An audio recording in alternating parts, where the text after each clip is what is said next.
Que el Eterno les bendiga, amados hermanos y hermanas. Como es de costumbre, pues vamos a estudiar lo que es la palabra de Dios en estos momentos. Les pido pues que cada uno pues saque su Biblia para poder pues ir viendo los textos que vamos a ver, a estudiar en este momento, para que veamos en qué forma, o más bien, como dice el tema, cómo se venga el Eterno, o cómo se venga el Señor. Así que los voy a invitar a que vengamos en una oración para que nos pongamos en las manos del Señor y sea Él pues quien dirija este tema. Oh bendito Padre que moras en las alturas de los cielos, te doy gracias, Señor, por la infinita sabiduría que nos prestas, Señor, y también por la palabra que has abierto ante nuestros ojos. Gracias por quitarnos, Señor, el velo que teníamos puesto, Señor, en donde solamente reinaba la muerte, Padre. Teníamos también en nuestras mentes un carácter diferente, Señor, el cual no es el tuyo, sino que el del enemigo, Padre. Te pido en esta hora, Señor, que seas tú dirigiéndonos, Señor, para que podamos aprender más de tu carácter, más de tu precioso amor, Padre, el cual a cada uno quieres transmitir, Señor, a través de muchas cosas, Señor, que en este mundo se encuentran, Señor, y también podemos encontrar en muchos de nuestros hermanos y hermanas que están en diferentes partes donde nosotros nos encontremos, Padre. Gracias por mostrarnos, Señor, tu amor, tu misericordia, a través de ellos también, Señor, y también, Señor, a través de tu palabra, Padre. En el nombre de Jesús te doy gracias, amén y amén. Bueno, vamos a empezar con lo que es este tema. Espero estén listos ustedes con sus Biblias para que puedan pues seguirme con respecto a los textos que vamos a tratar. Así que los voy a invitar a que vayan al texto de Juan, capítulo 18, y vamos a leer desde el versículo 36 y vamos a leer hasta el 38, del 36 al 38. Juan 18, 36 al 38 vamos a leer. Pero antes de ir a la escritura, quiero dar una pequeña introducción con respecto a cómo es que es la venganza en este planeta Tierra donde nosotros estamos. Si ustedes se dan cuenta, el ser humano actúa conforme a los deseos de su corazón. Por ejemplo, si una persona me hace mal a mí, yo actúo y voy a pagar ¿con qué? Voy a pagar con mal, porque esa es la ley del hombre, es la ley del mundo, es el principio que rige el mundo, pagar mal por mal. Así es como actúa el ser humano en diferentes contextos en los que se encuentre. Incluso en los trabajos hay veces que suceden ese tipo de cosas, que una persona pues le desea incluso el mal hasta que pierda su trabajo a la otra persona. No sé si hay alguno de ustedes pues que esté viendo este tema, le ha pasado en algún momento esa clase de situación, de que hay una persona que le desea el mal a usted, o sea, que no le cae bien usted a esa persona, y esta persona trata incluso hasta de sacarle del trabajo en el cual usted se encuentra. Esos son los principios por los cuales el ser humano trabaja en este mundo. Incluso lo podemos ver en los puestos altos, en lo que es la política. Podemos ver cómo es que las personas pelean por un puesto alto para poder estar por encima de las demás y por estar queriendo dominar el sistema. Incluso lo vemos también en los ambientes religiosos. Vemos cómo hay muchos que pelean por cargos, pelean por privilegios, y esto no debería de ser así, porque realmente los privilegios, como la palabra lo indica, es un privilegio el servir al Señor. Pero realmente dentro de las congregaciones se da este tipo de problemas también, el querer estar por encima de los demás, y eso es como estar queriéndole hacer el mal a los demás. ¿Por qué? Porque yo estoy queriendo tener el puesto que el otro tiene, y estoy queriendo hasta trato de hacer hasta lo imposible por poder lograr que esa persona ya no tenga ese privilegio y me lo den a mí, porque yo lo merezco más que él. Esos son los principios que rigen la tierra en diferentes aspectos. Pero vamos a ver en este tema cómo es que Dios se venga, si es que Él lo hace. Así que vamos a entrar en contexto del capítulo 18 de Juan y vamos a leer del 36 al 38. Y dice así de la siguiente manera: respondió Jesús: mi reino no es de este mundo. Si mi reino fuera de este mundo, mis servidores hubieran peleado para que yo no fuera entregado a los judíos. Pero mi reino no es de aquí. Entonces Pilato le dijo: luego, ¿tú eres rey? Respondió Jesús: tú lo has dicho, yo soy rey. Yo para esto he nacido, para esto he venido al mundo, para dar testimonio de la verdad. Todo el que es de la verdad, oye mi voz. Entonces Pilato le preguntó: ¿qué cosa es la verdad?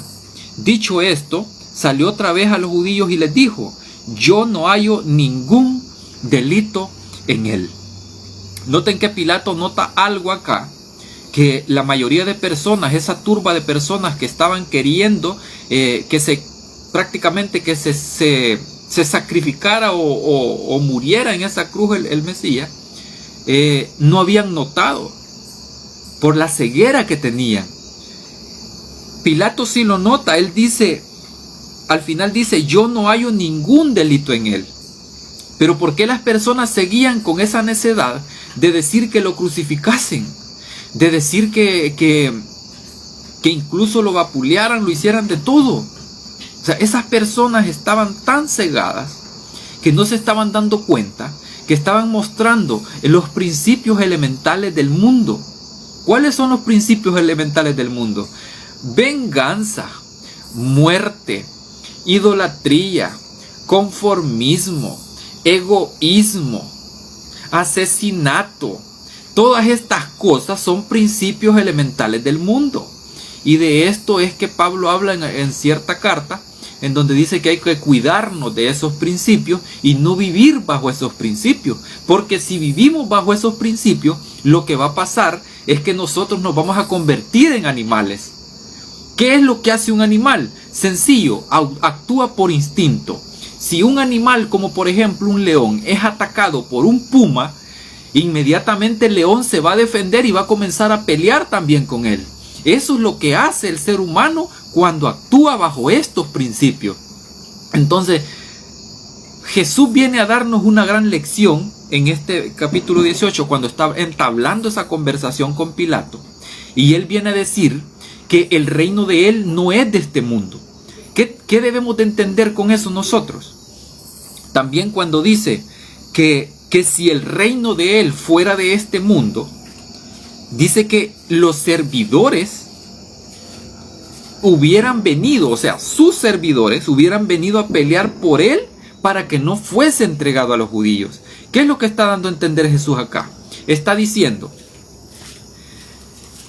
mi reino no va acorde a los principios de este mundo. Mi reino es diferente. Mi reino no va por la venganza. Mi reino no va por las armas. Mi reino no va por las guerras. Mi reino va por la paz. Por eso es que va el reino del Señor. Va buscando la paz. Constantemente eso es lo que busca el reino de los cielos. O sea, cuando Jesús muestra todas estas cosas, cuando viene aquí a la tierra y entabla conversaciones y da sermones, lo que busca es encontrar la paz, pero de una manera diferente, no como los judíos querían encontrar la paz, porque los judíos querían encontrar la paz por las armas. Ellos esperaban a un león que peleara por ellos, esperaban a un león que despedazara a ese gobierno mundial que estaba en ese momento, el cual era Roma. O sea, si nosotros nos regimos por esos principios, vamos a terminar como ellos, pidiendo leones en vez de corderos. No para sacrificar corderos, sino corderos, o sea, pedir paz. A eso me estoy refiriendo. No muerte, no depredación, no guerras, conflictos. No, Jesús viene a enseñar diferente las cosas. Pero nosotros, incluso dentro de las congregaciones, terminamos peleándonos con nuestros propios hermanos. Y no se diga fuera de las congregaciones. Entonces, ¿bajo qué principio nos estamos rigiendo nosotros? Piense en eso por un momento usted. Usted que está escuchando a través de las redes sociales, de YouTube, o de Facebook. Piense, ¿por qué principios se está rigiendo usted? ¿Se está rigiendo por los principios elementales del mundo o se está rigiendo por los principios elementales del cielo? Porque si usted se está rigiendo por los principios del mundo, como dije anteriormente, nos vamos a terminar convirtiendo en animales. Y los animales actúan por instinto. Como dije y puse el ejemplo de un león, si un león lo ataca a otro animal, él inmediatamente se va a defender y es posible hasta matar al otro animal. ¿Y qué es lo que hace el ser humano cuando crea guerras? Sencillo, para ganar más poder y más poder y más poder, más bienes comerciales, más bienes políticos, comienzan a hacer guerra para poder doblegar a aquel que consideran una piedra de tropiezo para sus negociaciones. Así es como hicieron estas personas con el Mesías. Querían quitar a este personaje del medio porque no toleraban sus principios, no toleraban su forma de ser, no toleraban su forma de ver el mundo, su forma de ver las cosas, porque la forma en la que veía Jesús las cosas eran de forma espiritual. Era de forma que Él quería que todos fuésemos uno. Uno en Él, uno en el Padre. Pero realmente nosotros queremos ser nosotros mismos y no querer ser como el vecino, cuando realmente lo somos. El vecino y usted es el mismo. Todos estamos en este mundo. Cada uno peca diferente. Pero ¿bajo qué principios se está rigiendo usted? A eso vamos. Vamos a ir a la siguiente cita. Y vamos a ver una cita en el Antiguo Testamento. Muchos dirán, puya, pero es que en el Antiguo Testamento no hay citas donde se vean lo que son los principios del reino de los cielos. Claro que hay principios. Lo que pasa es que esas perlas de gran precio que están ocultas en el Antiguo Testamento no las podemos ver nosotros porque aún tenemos el velo puesto para leer el Antiguo Testamento. Tenemos que quitarnos ese velo a través de Jesús. Jesús es el mayor intérprete de la ley. Bajo los principios de Él tenemos que leer las Escrituras. Todas las Escrituras de principio a fin. Vamos a ir a Segundo de Reyes, capítulo 6. Segundo de Reyes es el segundo libro de Reyes. Y vamos a leer el capítulo 6. Vamos a leer desde el 21 al 23. Desde el versículo 21 al 23 dice de la siguiente manera: Cuando el rey de Israel lo vio, preguntó a Eliseo: ¿los heriré, padre mío? Él le respondió: no los hieras. ¿Herirías tú a los que hubieras tomado cautivos con tu espada y tu arco? Pon delante de ellos alimento y agua, para que coman y beban y vuelvan a sus señores. Entonces les fue aparejada una gran comida, y cuando hubieron comido y bebido, los envió. Y ellos se volvieron a su señor, y las cuadrillas de Siria no volvieron más a la tierra de Israel. ¿Qué creen que hizo Eliseo acá? Él aplicó los principios del reino, aún siendo un ser humano como cada uno de nosotros. Es cierto, Eliseo fue el que pidió la doble porción de espíritu de Elías. Eso lo tenemos claro. Pero sigue siendo un ser humano, como cada uno de nosotros. ¿Se pueden aplicar los principios del reino? Claro que sí. Eliseo los está aplicando de una manera tan pero tan específica que se deja ver.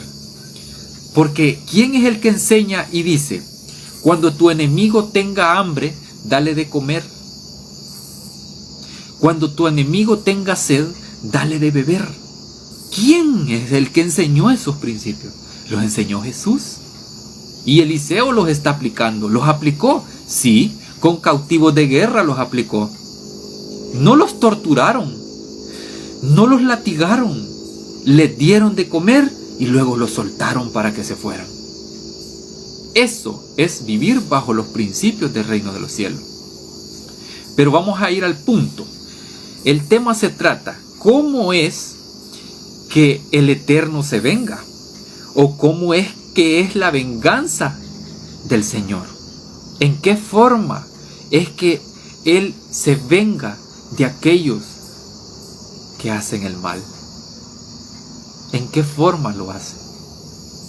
Hagámonos esa pregunta y embarquémonos en el siguiente versículo, que es el que muchos toman para incluso orar por sus enemigos, no para desearles el bien, sino para desearles el mal.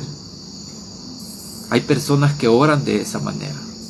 Lamentablemente, aunque usted se moleste que lo diga, hay personas que se consideran cristianos y están orando para que la persona que a ellos les cae mal o sean enemigos de ella, le están deseando que el Señor tome las riendas del asunto y sea Él quien castigue a esa persona. Así es como ora el ser humano en ciertas ocasiones. Vamos a ir al versículo en Romanos 12, 19. Romanos 12, 19. Vamos a ir a Romanos. Cuando leemos las cartas que están, o las epístolas que están en el Nuevo Testamento, tenemos que tener en cuenta algo muy importante. Muchas de las cosas que están escritas en estas cartas están dirigidas a una comunidad en específico. Por ejemplo, cuando usted lee la carta a los Corintios, esa carta estaba dirigida a los corintios. Cuando usted lee la carta de los romanos, está siendo dirigida a la comunidad que está en ese lugar de Roma, o sea, los romanos. Esa carta está dirigida a ese lugar. O sea, tenemos que entender esto en el contexto en el cual Pablo está escribiendo. ¿Para quién está escribiendo Pablo? ¿Por qué motivo lo hace? Todas estas cosas tenemos que ver antes de leer y sacar conclusiones de las cartas que escribió él. Por eso es que Pedro dice, muchas de las cosas que escribió Pablo son difíciles de entender y los indoctos y lo demás, ¿verdad? Usted sabe lo que dice. Tuercen para su propia perdición, dice. ¿Por qué dice esto Pedro? Porque hay personas que toman un solo versículo para sacar doctrina y con eso se agarran de allí y no quieren salir de ese tipo de mala interpretación, porque eso es lo que es. O sea, un texto se debe de interpretar por medio de su contexto. Cuando usted lee la Biblia de esa manera, nadie le va a dar mentiras. Los bereanos así es como estudiaban las escrituras y veían si esas cosas eran así. Por eso es que se iban a sus casas después de escuchar hablar a Pablo, hablar a Pedro, hablar a cualquiera que hubiera predicado. Ellos iban a sus casas a ver si estas cosas eran así. Ellos verificaban en las escrituras. Ellos leían contexto de las escrituras. Cuando digo contexto, es que leían enteramente los capítulos, los versículos que habían leído o citado a aquellas personas para poder ver de qué estaba tratando lo que estaba diciendo aquel hombre y si en verdad estas cosas realmente eran así. Así que teniendo esto en mente, vamos a leer Romanos 12 y vamos a leer el versículo 19 y después vamos a leer un poco de lo que es el contexto del capítulo 12 para que veamos de qué está tratando Pablo a los romanos. ¿Qué es lo que les está queriendo decir Pablo a los romanos? Así que Romanos 12, 19 dice de la siguiente manera: no os venguéis vosotros mismos, amados míos, antes dad lugar a la ira de Dios, porque escrito está, mía es la venganza, yo pagaré, dice el Señor. Note que aquí está diciendo que hay que dar lugar a la ira de Dios. No voy a entrar en detalles en cómo es la ira de Dios, porque la ira de Dios es prácticamente una descripción que el ser humano hace para entrar en detalle de cómo es que actúa el Señor contra los impíos, contra las personas que se consideran injustas ante nuestros ojos. O sea que yo ahorita no voy a entrar en detalle de eso, en otra ocasión voy a hablar de lo que es la ira de Dios para darnos cuenta de cómo es que es la ira de Dios, cómo es que actúa el Señor, si es que realmente ese sentimiento está dentro de los frutos del Espíritu del Señor. Así que vamos a ver un poquito de contexto de lo que Pablo está hablando. Si nosotros vamos al versículo 14, siempre de Romanos 12, veamos qué es lo que dice. Bendecid a los que os persiguen, bendecid y no maldigáis. Gozaos con los que gozan, llorad con los que lloran. Sed unánimes entre vosotros, no altivos, sino asociados con los humildes. No seáis sabios en vuestra propia opinión. No paguéis a nadie mal por mal, procurad lo bueno ante todos los hombres. En lo posible, en cuanto dependa de vosotros, vivid en paz con todos. Cuando aquí Pablo habla de todos, no solamente se refiere a la comunidad en específico de Roma, sino que se está refiriendo a todas las personas que están alrededor de esas personas que están profesando la secta del camino. Y ahí dice en el 19, no os venguéis. Solo fíjense cómo es que amarra todo esto Pablo. Pablo está armando el paquete del mensaje que quiere dar. Si nosotros seguimos leyendo el contexto del versículo 20, ¿qué nos damos cuenta nosotros? Si dice, mía es la venganza, yo pagaré, dice el Señor. ¿Qué termina diciendo Pablo? Al contrario, dice, si tu enemigo tuviera hambre, dale de comer. Si tuviera sed, dale de beber. Actuando así, ascuas de fuego amontona sobre su cabeza. No seas vencido por el mal, sino vence el mal ¿con qué? Con el bien. Cuando Pablo amarra todo esto, está hablando en el contexto de amar a los enemigos. Y vuelvo con lo mismo de las enseñanzas de Jesús. Si el Padre está diciendo que de Él es la venganza, ¿cómo se venga el Señor? Es muy sencillo, amando a sus enemigos. Así es la venganza del Señor. Bueno, hasta aquí podría llegar este tema. Pero como nosotros somos duros de cerviz, duros de corazón, vamos a seguir indagando con respecto al tema. Solamente me falta un versículo, o más bien una cita que tratar. Pero quiero que quede claro algo muy importante que está en el versículo 20. Dice que actuando así, o sea, dándole de beber a tu enemigo, dándole de comer a tu enemigo, o sea, alimentarlo, tratarlo bien, independientemente de cómo sea tu enemigo. Él dice que actuando así, ascuas de fuego vamos a amontonar sobre su cabeza. Pero ¿qué significan esas ascuas de fuego? Le haré una pregunta para que usted reflexione en su casa y vea más detenidamente lo que pasa con los discípulos de Jesús cuando reciben el Espíritu Santo en el Pentecostés. Allí dice que se aparecieron como lenguas de fuego o ascuas de fuego sobre sus cabezas. Pregúntese usted, ¿qué significan estas ascuas de fuego sobre sus cabezas? Pregúntese eso.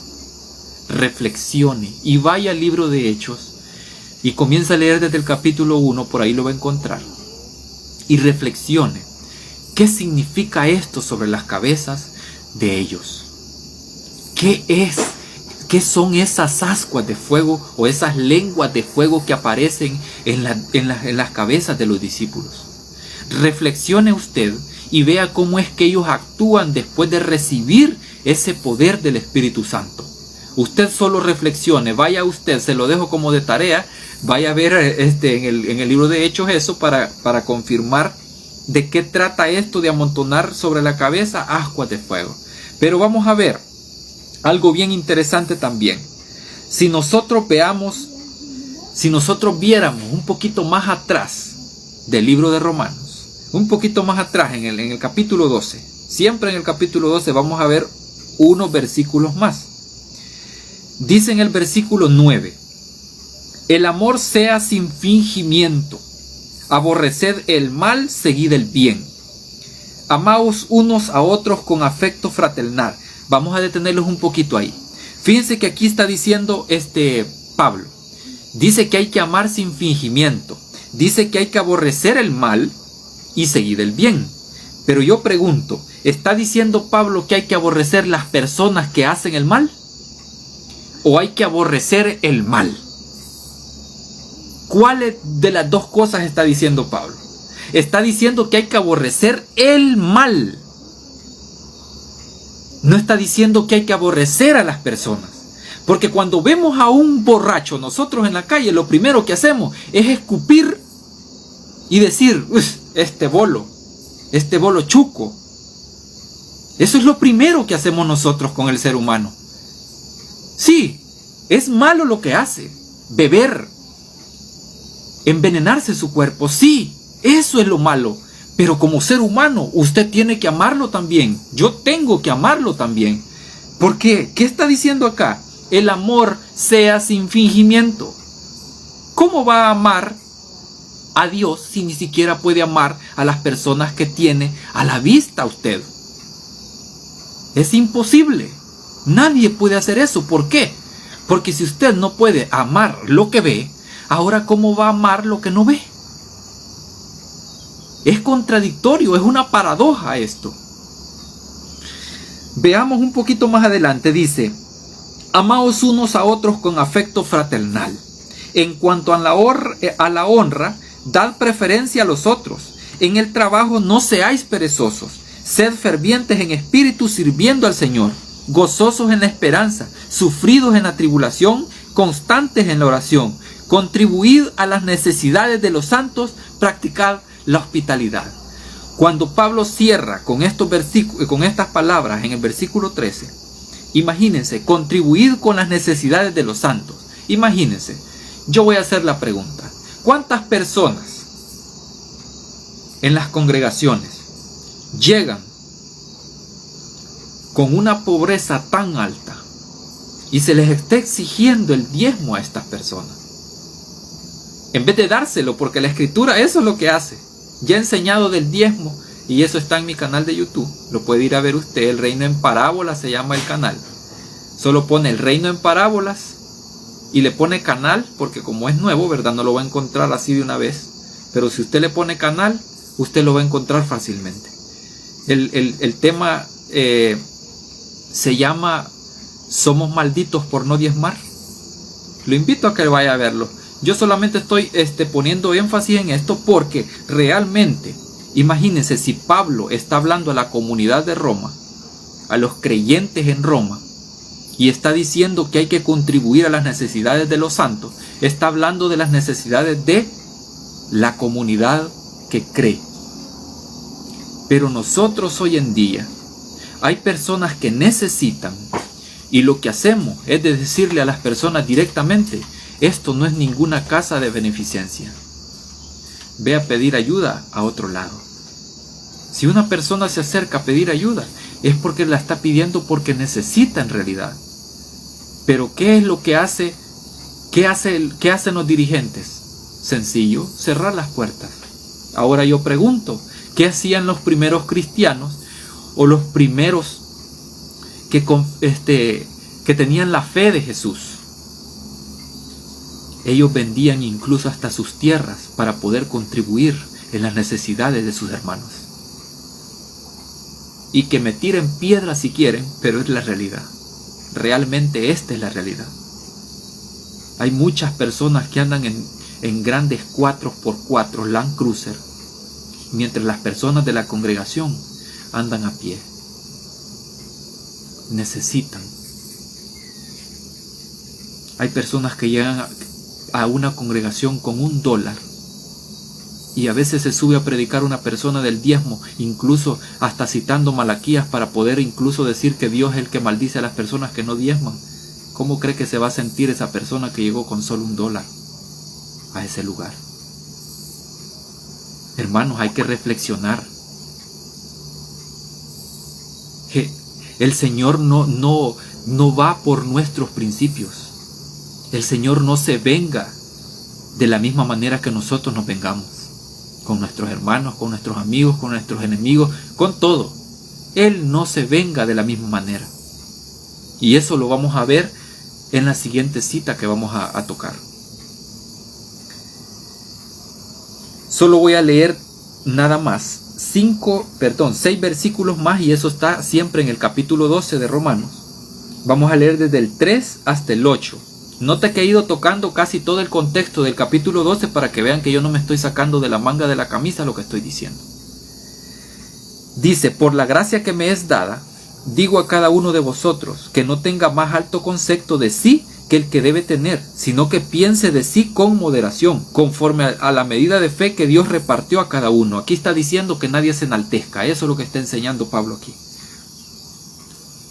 Porque así como en el cuerpo tenemos muchos miembros y no todos tienen la misma función, así también nosotros, siendo muchos, somos un cuerpo en Cristo, y todos miembros los unos de los otros, y tenemos diferentes dones según la gracia que nos es dada. Que nadie se crea más que nadie, porque los privilegios no los da el hombre, los da el Señor. Si alguno tiene el don de profecía, úselo conforme a la medida de la fe. Si es de servicio, úselo en servir. El que enseña, en enseñar. El que exhorta, en animar. El que reparte, hágalo generosamente. El que preside, con solicitud. El que hace misericordia, y aquí está lo bonito y precioso. El que hace misericordia, con alegría. Hay personas que hacen misericordia, pero lo hacen con su corazón lleno de odio, lleno de insatisfacción. Eso no es misericordia. Por eso Pablo está diciendo: hagan misericordia, pero háganlo con alegría. Siempre con alegría.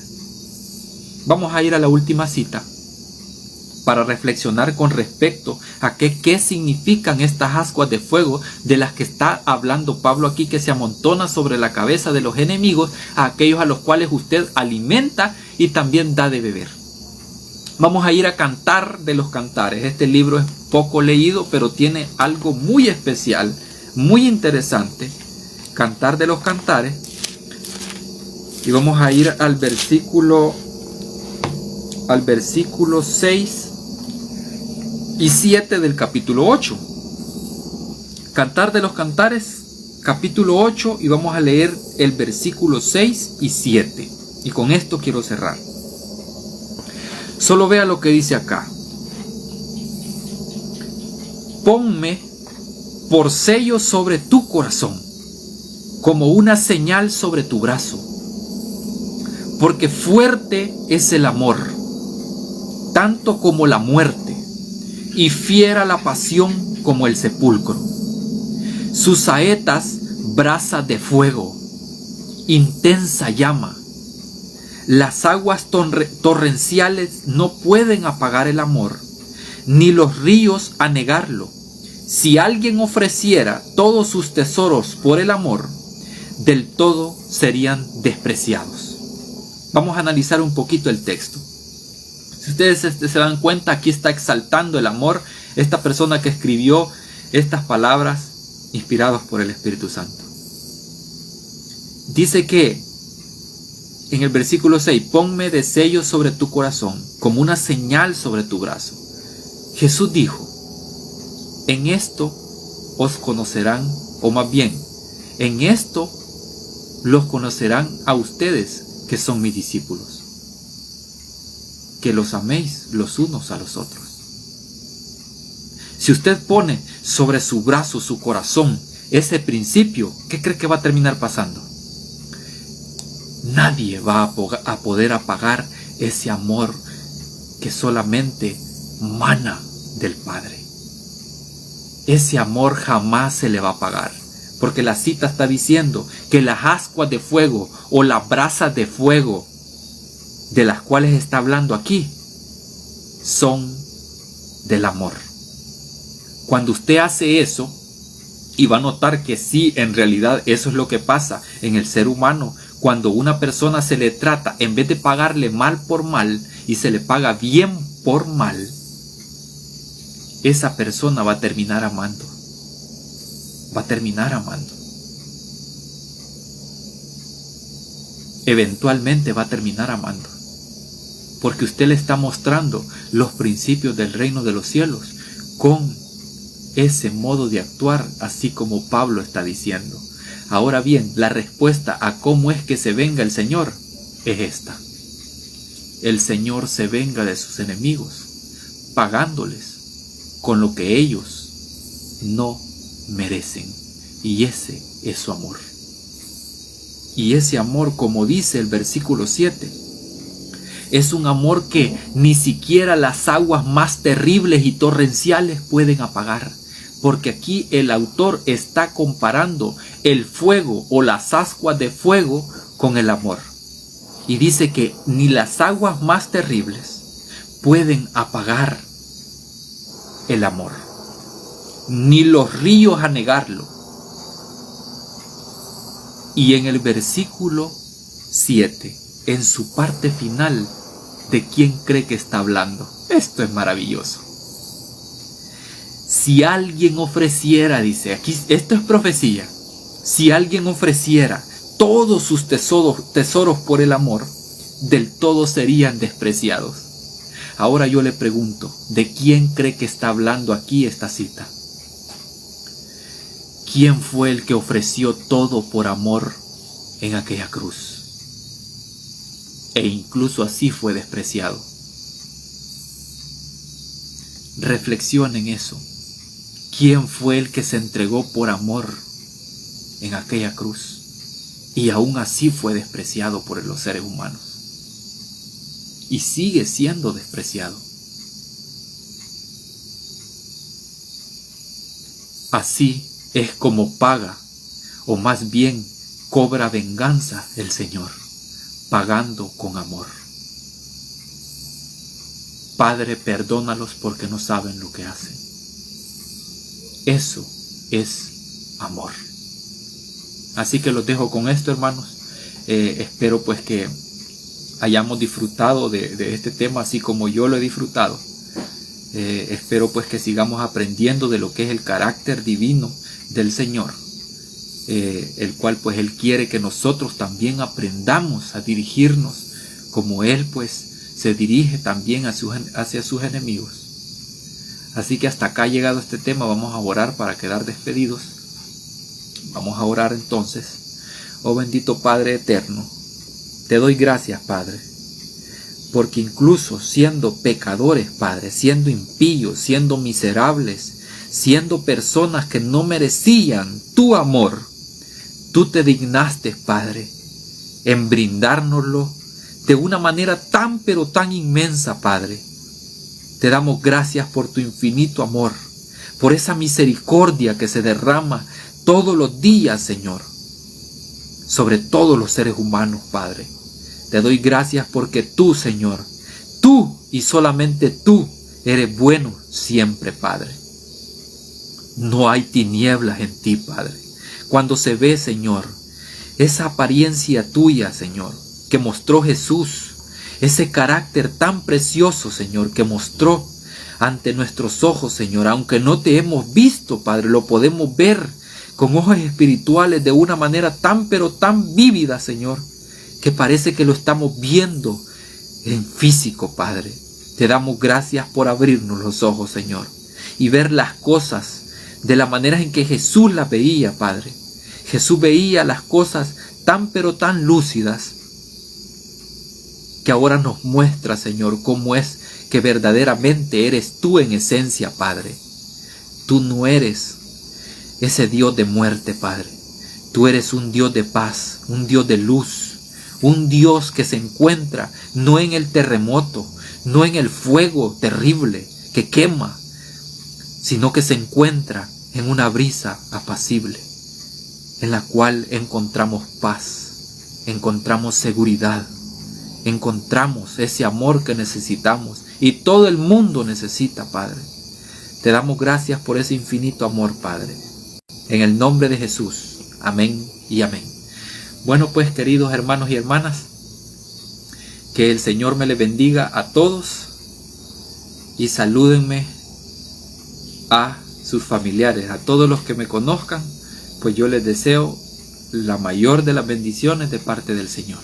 Así que esto ha sido todo y otra vez pasen buenas noches y entréguense al Señor de una manera tranquila, apacible, y verán que van a encontrar lo que el mundo no puede dar, y eso es paz. Que el Eterno les bendiga a todos.